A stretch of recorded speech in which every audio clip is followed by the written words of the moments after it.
Want to stop juggling spreadsheets, calendars, and a dozen apps just to run your rentals? Lodgify makes it easy. It's an all-in-one toolkit for hosts. Build a direct booking website, automate guest messaging, and keep all your channels in sync. Running your rental business your way has never been simpler. And for Good Morning Hospitality listeners, you can get 20% off any yearly plan with code GMH20. Just check the link in the show notes to get started today. Welcome to Good Morning Hospitality, your one-stop shop for the latest news, noteworthy trends, and thought-provoking discussions across the industry. From hotels and short-term rentals to all things travel and hospitality, you'll find each episode equips you with the information that you need to start your week. Join us on Good Morning Hospitality every Monday, wherever you get your podcasts.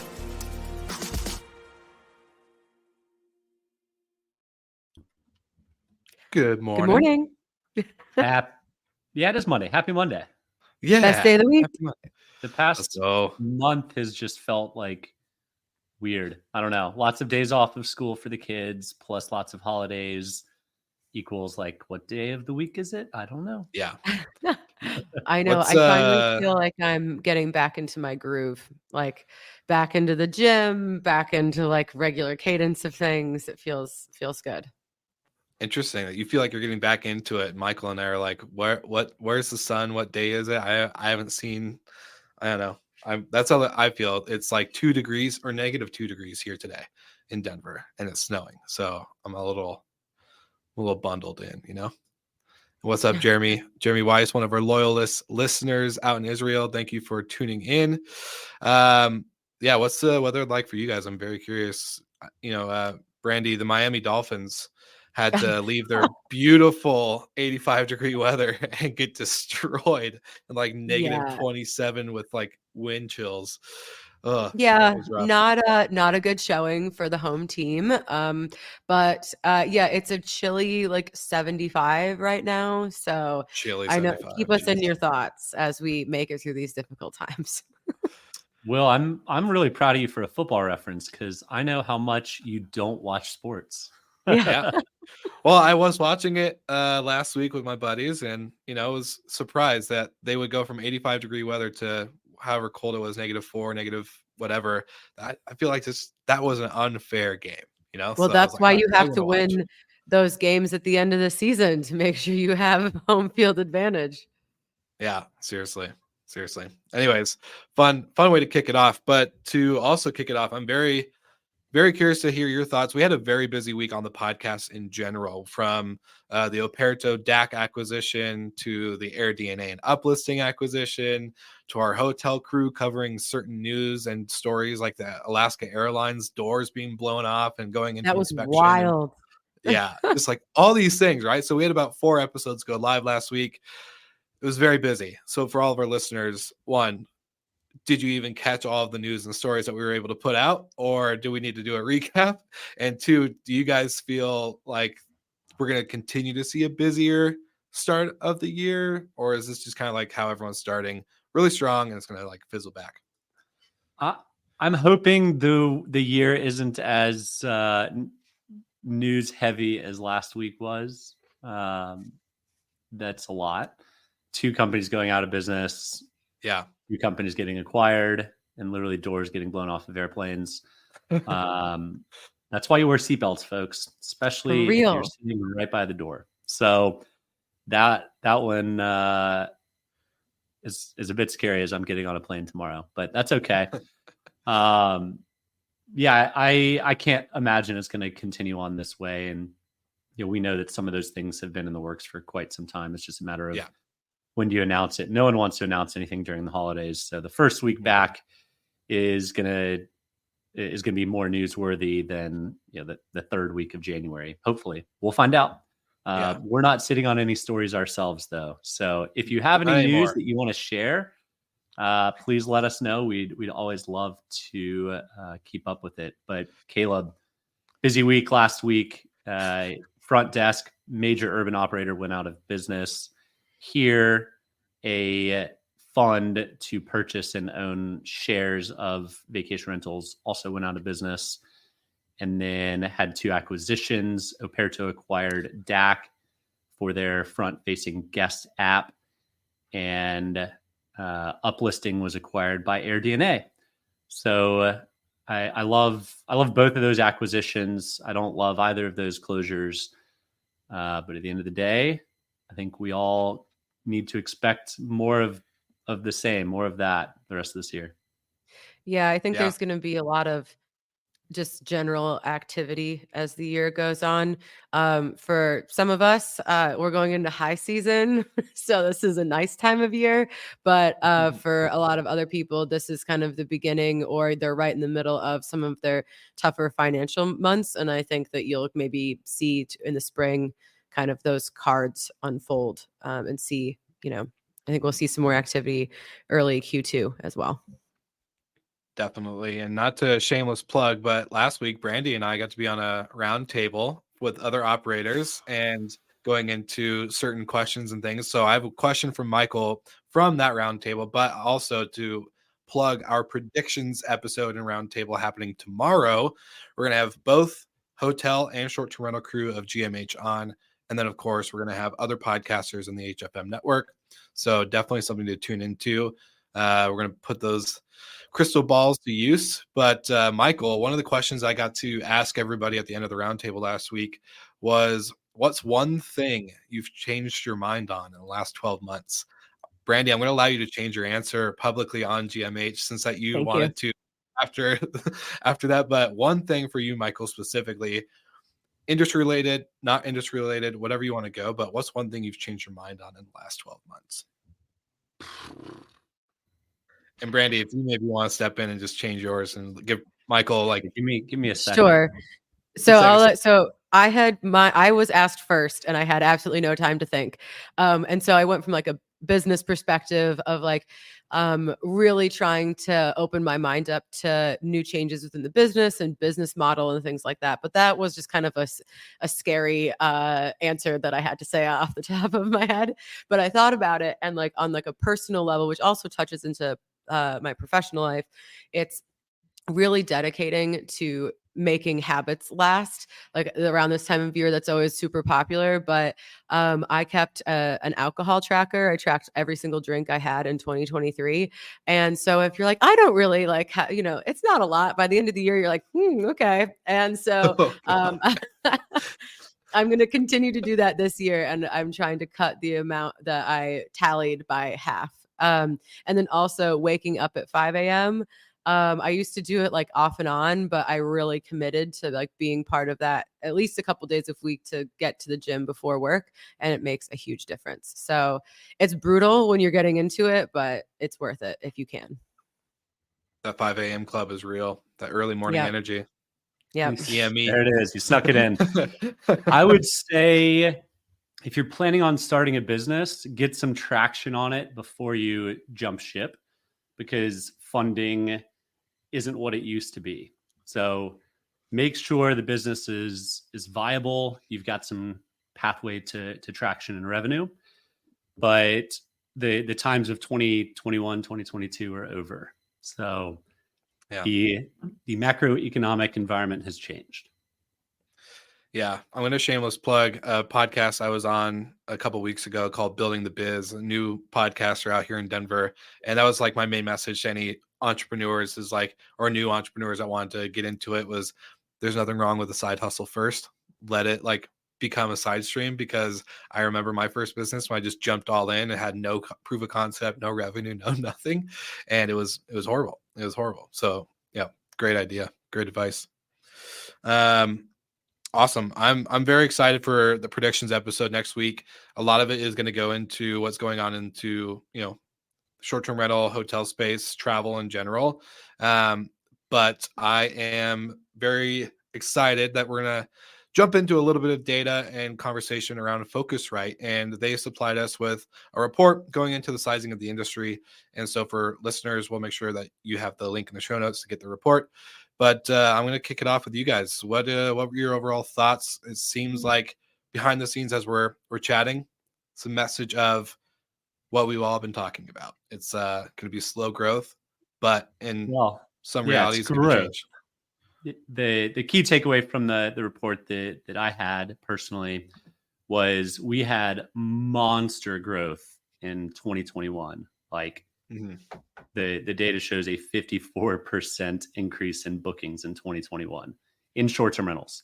So a lot of that's because hotels were closed during those years. People weren't going to cities. They were going to destination markets. So 54% growth. In 2022, that growth continued at a clip of 36%. Last year was about 19%. And as we continue on out to 2027, it will continue to grow, but in the single digits. So the fast-paced Wild West of the short-term rental growth has markedly slowed, which, if you're building, again, back to companies that were funded in 2021, 22, if you're funding based off of this kind of growth, it's not there. So the fact that the industry is still growing is a fantastic sign.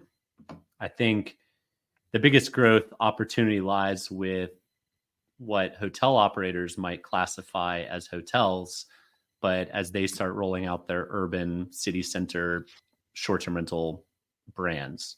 So I'm very curious to see how that piece plays out. But all in all, I'm still pleased to see that there's growth continuing on. So me too.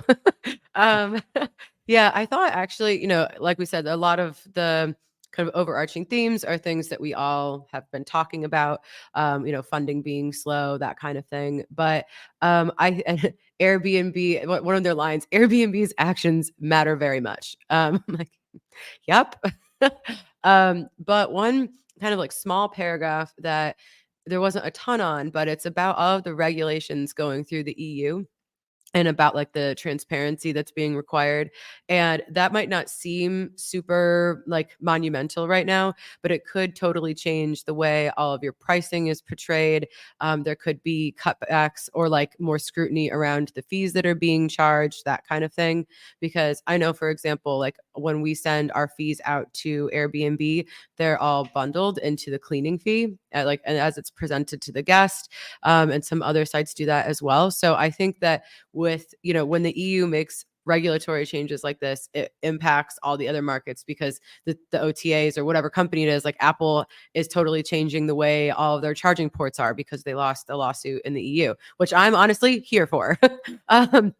But that's just something like I don't necessarily know how that will all shake out. But I think that like those are big decisions that you have to pay attention to because there probably will be some sort of ramifications that come down the line. For sure. And the other part of that report talking about startups and the kind of funding going into the certain verticals, and I kind of like seeing that different spread. I'm excited about outside of the short-term rental side.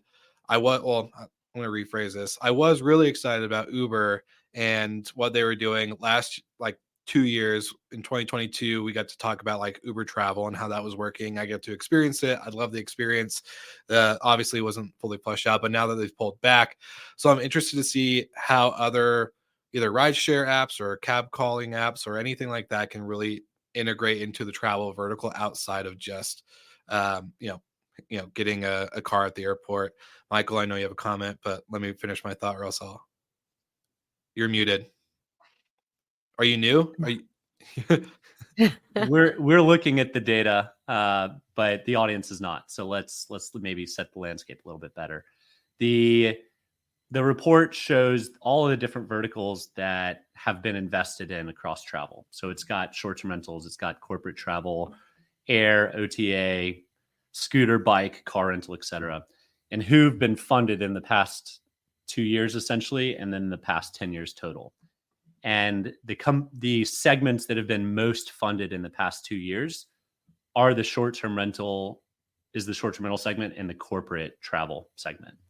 So you've got some others that had monster funding rounds 10 years ago, like the Bird electric scooter and bike sharing, but those haven't been terribly funded over the past year or two. So it's good to see that there's lots of funding going into short-term rentals still. What I'd be curious of with that being broken out segmented wise is how much is debt and how much is equity, because we have seen the Avant Stays of the world raise mega amounts of money to deploy to purchase properties, and that's not equity. Those are debt funding rounds. And we saw one with Overmoon where also a debt funding round. So I think it might be skewing the data a little bit. I don't know, but it is regardless really, really good to see funding going into short-term rentals. The optimism is still there from investors, and it is the segment that has had the most active funding in the past 21 months. Yeah, I get nervous about that sometimes because of the unfortunate front desk closure. And I mean, I'll save Sonder for my predictions episode, but I hope that this funding keeps flowing. Well, to mention data and Avant Stay and other things, this is a perfect time to plug our partners at Sojo, because as I was talking with them and pulling the data behind the operations, which is a big conversation, not only from our other roundtables and episodes on Good Morning Hospitality, but if you are trying to save time, maybe decrease your inspection time, increase your number of cleans performed, decrease the complaints, all this other stuff, then Sojo will send you a free 30-day run of amenities for your properties. And of course, don't just take it from us, but take it from other big players like 360 Blue, Avant Stay, Prime Vacations, CondoRental.com, and many more operators that have used Sojo and use Sojo today in order to save time and money on their operations and turnovers. So shout out to the Sojo team. Loved getting to hang out with Marsha here in Denver. And yeah, if you have any questions about Sojo, grab our link, get the amenities, and we're happy to help facilitate any conversations beyond that. But yeah, super interesting on the whole Focusrite report. So obviously we'll put that link in the show notes too for everyone to see everything. As Michael said, I was trying not to give the full context away, but you can go get the report yourself and check out everything they put there. To go into Overmoon. Yeah, on that, I'm curious what y'all's take is on the Here business model, which is basically investing in shares and having a kind of pooled equity growth versus, and I guess Overmoon is similar, versus a fractional ownership where you own a quarter, an eighth of a house, and you're actually on the deed and you're a legit owner of it. So curious what you guys, we had an interesting chat pre-call about this, and there's a bit of disagreement on where each of us would prefer to put our money. But Brandy, thoughts? Yeah, I think that there's just two different types of investors. So if you're putting the money in to invest in a REIT, and that's like, I think there's just maybe more appetite for risk, or maybe a knowledge of investing in general. Whereas if you have just like maybe an average person who doesn't understand or isn't as like open to risk, and they do a fractional home ownership, but then that company goes out of business and they lose whatever money they've had, or it gets messy when, like, what do you do when you're dividing up that house? Do you sell it at a loss if that's the case? And like, I just think that could get messy. Whereas like if you're investing in the REIT and you're like, okay, I have a broader knowledge of the financial system and like the mechanisms that go behind it, even if it is maybe it's riskier, or maybe it's, but you go into that maybe with a bit more like eyes open to that situation. Yeah, a lot of the fractionals will have a time horizon, 8 or 10 years, and say we're selling it in 8 years. And there's a +1 clause that they can add another year to it if the market environment's not great. So a lot of that's kind of predetermined getting into it. There's not owner quarrels like you might have if you owned a house with your friends or your family on what to do and who needs cash now and whatnot. It's tying up your money for a set horizon. Now, owning an eighth or a quarter of a $2 million house is a lot more palatable than owning a $2 million house outright yourself. So I think it does give kind of vacation rental ownership ability to more people. And even then you can still rent it out when owners aren't using it. But it's less of an investment in cash on cash returns and more of an investment on vacationing and holidaying. So they're definitely two very different types of personas that invest in it. And then even with here, I think their little slogan or tagline was invest as little as $100, right? Mm-hmm. Like you're going to $100 people to death. That's a long road to go. And quite frankly, it's no surprise they didn't make it with just having people invest a minimum of 100 or even 1,000 is just going to take so many people that it's going to be really hard to scale that business. And then from an operations standpoint, we heard they had some pretty serious challenges operationally as well. Yeah. And last week, Dennis from Cassiola, who they also have their guest store arm, the investment arm that they do, mentioned he wasn't really surprised that they closed, and the property types that they're investing in were just insane amounts of money for the quality of the actual home. So the homes themselves were actually that great, and especially in specific markets. So I'm very, I don't know, curious when it comes to the Overmoon thing. The one thing I wasn't excited about reading their press release around their funding of debt and venture capital is that they're starting with Orlando or Florida in general. And I think like that's such a already oversaturated market, as Brandy knows. And I know I have a home in Orlando, and it sucks. Like it's not great returns like it was during COVID. Everyone and their mother and their grandmother and their nieces and their nephews and everybody in their family basically bought a home in Florida and started renting them out on Airbnb. And now it's just too much. So I'm not excited about the Overmoon strategy of going directly to Florida as like their go-to market to deploy this capital. I think they could have done better or found a way more interesting market that has probably way less saturation. But that's just my 2 cents. Yeah, Brandy, any Florida's thoughts? popular. Yeah, I mean, first, The I mean, COVID I'm darling. a COVID darling. Yes. I mean, on one hand, I'm happy to see positive activity in the space, and happy for Joe and his team that they have secured a path forward for now. Like that's great. And yeah, I mean, I think Florida is becoming more and more difficult. Like if you have certain projections for these funds or for investors, I don't see a tremendous amount of growth. I think it will be flat over the next year unless like all of a sudden, I don't know, 20% of the supply drops out, which I don't think is going to happen. Or other states start locking down because of a virus and then Florida stays open. Yeah, exactly. Unless these crazy circumstances happen.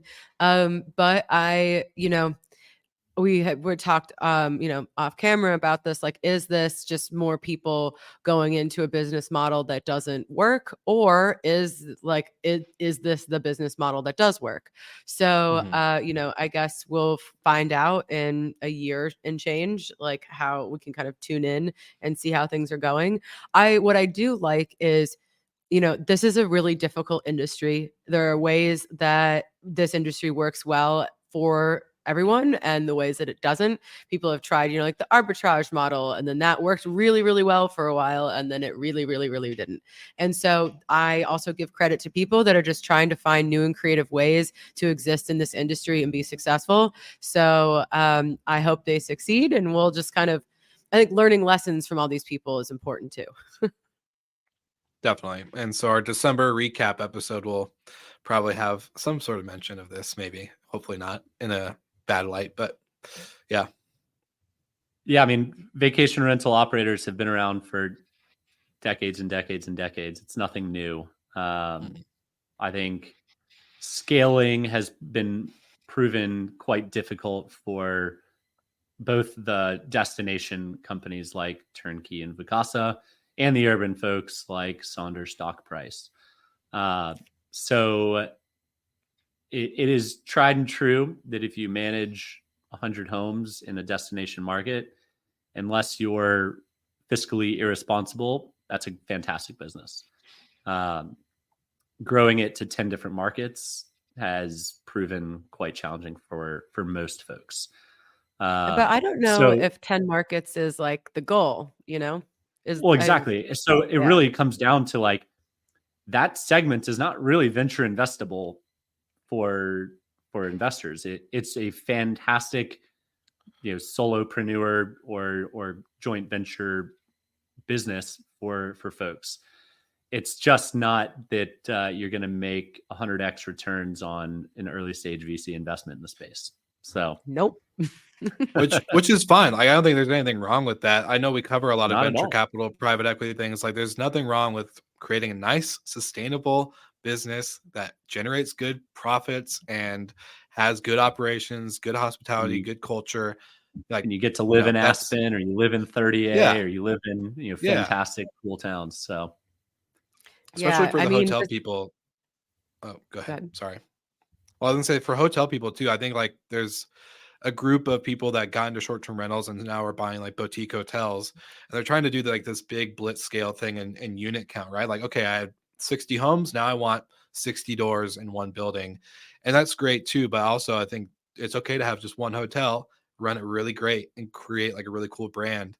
A brand that I've been watching in the hotel space on the boutique side is Lodge, Loge. Love Lodge. Love Lodge, like beautiful brand.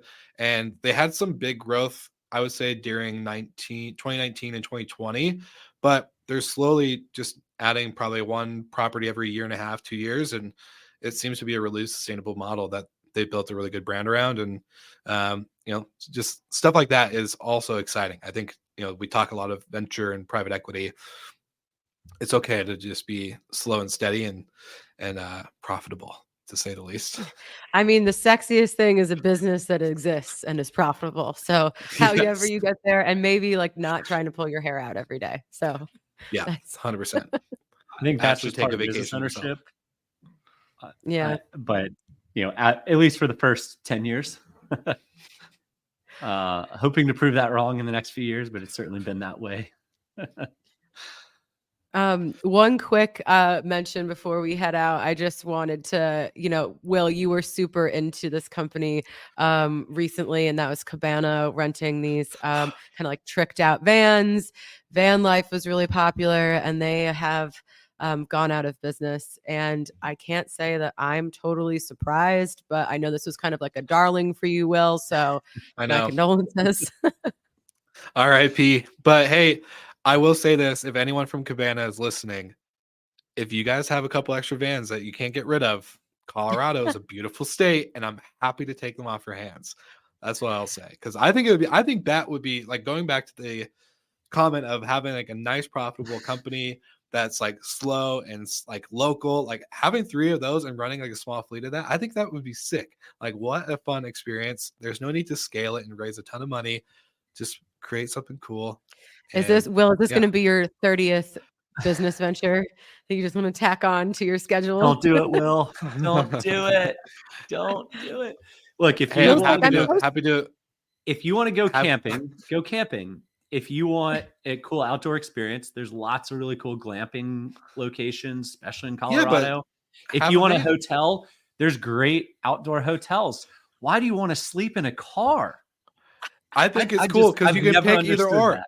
I could park at a hotel, I could use all the amenities and do all the stuff, and like be, I don't know, that life just sounds so much fun. And I'm not the most adventurous person, so maybe that's why it's over glamorified for me, because I think it would be fun because I don't do that stuff. But anyways, I would love to invest if anyone's interested. Just saying, I won't operate it, but I love that we just said this company just went out of business, and Will's like, so I'm going to reboot it. If you want to invest, let me know. Locally, like get 3 or 5, have a nice profitable model. Don't go anything too crazy. Run a lean team. Use tech. All the stuff that we talk about. Let's apply the podcast to a business. Will's like, how do I decrease my stress? Let's add another hospitality business. 3 cars. What? Cars never break. Flat tires? What? That's something you save. You take money out of profit and put into a maintenance account. It's all right. Well, I'm here to support your dreams. I'll just fund your self-care massage, like meditation retreat. So when things spiral out, you can pull from that fund. I will support you by not letting you do this. Michael, why can't you be more supportive like Brandy? Dang it. No, it was a darling of mine, but can't win all of them. But Yeah. Oh gosh, you guys got me all sad. I'm well, in terms of happy news, we had kind of touched on this last time, but it is the beginning of the year, kind of like rethinking everything you have going on in your personal life and maybe your professional life. So if you are in the market for a new PMS, our wonderful partners over at TravelNet Solutions have great programs for you at Track. And then if you're also looking to like zhuzh up your digital marketing, you can talk to them about their Atlas programs and kind of see what they can do to help you really enter 2024 with a bang. So you can find those links in our show notes. I love it. I love it. Well, Michael, you're off to Dublin in like a day. Yep, tomorrow our members retreat with all of the storied lords and ladies gathering in one house in Dublin. So I'll be a fish out of water, but should be a good time. Exciting. How long are you gone? I'll be back this weekend. So quick trip. Love it. Trip. Dublin is one of my favorite cities. You should go to the Exchequer if it's still around. It's a great bar. Really fun drinks. All right, guys. Well it's great seeing your faces as always. Yes. And for our listeners, if you don't know, Brandy is pretty much like the guru on all the best places to go when you're in a certain city. She has great recommendations pretty much anytime we go anywhere. So hit her up if you ever need one of those. Just FYI. A little shameless shout out to you, Brandy. That's my side hustle. I love it. Well, okay, everybody that's tuning into the live, thank you so much. And of course, for all of our listeners listening to the recap, check out the show notes. Sponsors, partners, webinars, predictions, all these things are going to be in there. And as promised, and as always, we'll see you guys all again next week.